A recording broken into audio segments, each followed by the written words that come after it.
This is a map of Ontario with the most important of Ontario's lakes, rivers, and watersheds, and where most of the Indigenous communities are located. Most of the communities are located by the water. This is because travel, food from fishing, drinking, and gathering food all require water. Some of them are located in more remote areas, where travel and supplying the communities is by lake or river. These are highly important to the way these communities live and survive. Water systems include watersheds, rivers, lakes, and streams.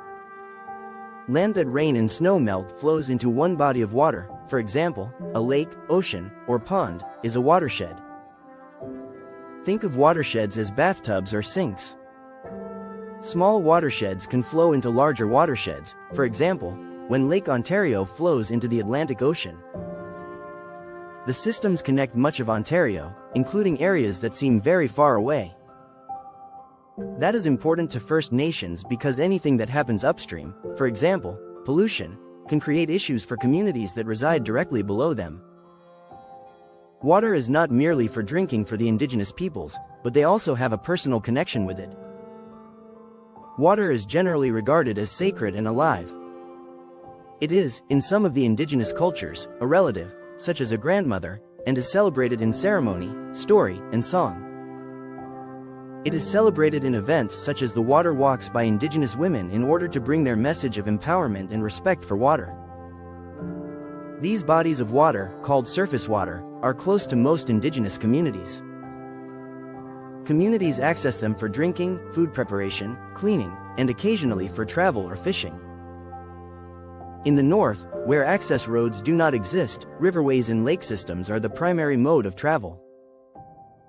During the spring, when it melts, riverways can overflow into homes or travel routes in close-by communities. Thus, water systems are a significant aspect of daily life in communities. The Indigenous peoples have known about the land and water for thousands of years.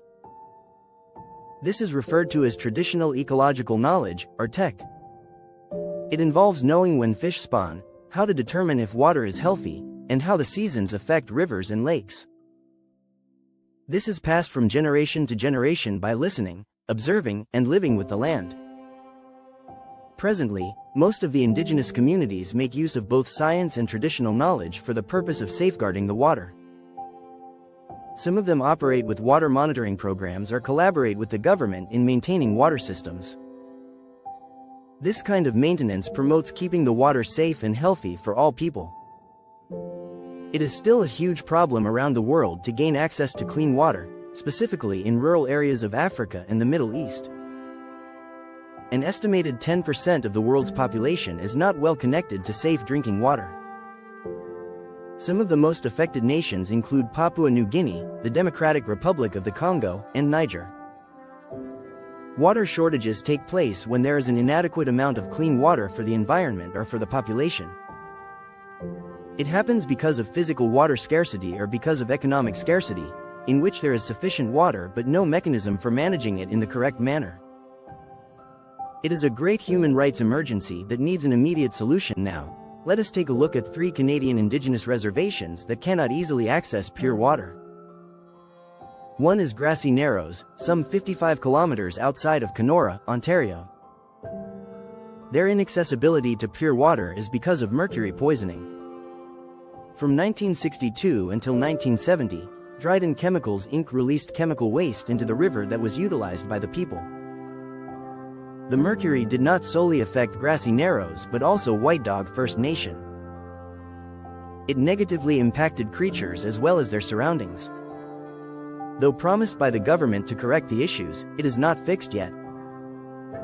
Next is Neskantaga First Nation, which has had the longest boil water advisory in Canada. It's been 30 years. The advisory started in 1995, when tests showed high levels of chlorine and other chemicals in the water. Now it's 2025, and not much has changed. The government has spent over $1 million on bottled water for the community. Sadly, some people have gotten physically hurt just from touching the water, like one man who got open sores after using tap water. A local resident said he just wants to drink from the tap and live a normal life. This shows how long and serious the problem has been. Finally, there is Sandy Lake Indigenous Reserve. Since 2003, they've had to boil their drinking water. Their issue is their old water treatment plant that doesn't handle the water well. Since the community is so isolated, it is also very costly to bring in new equipment or supplies, the government reports.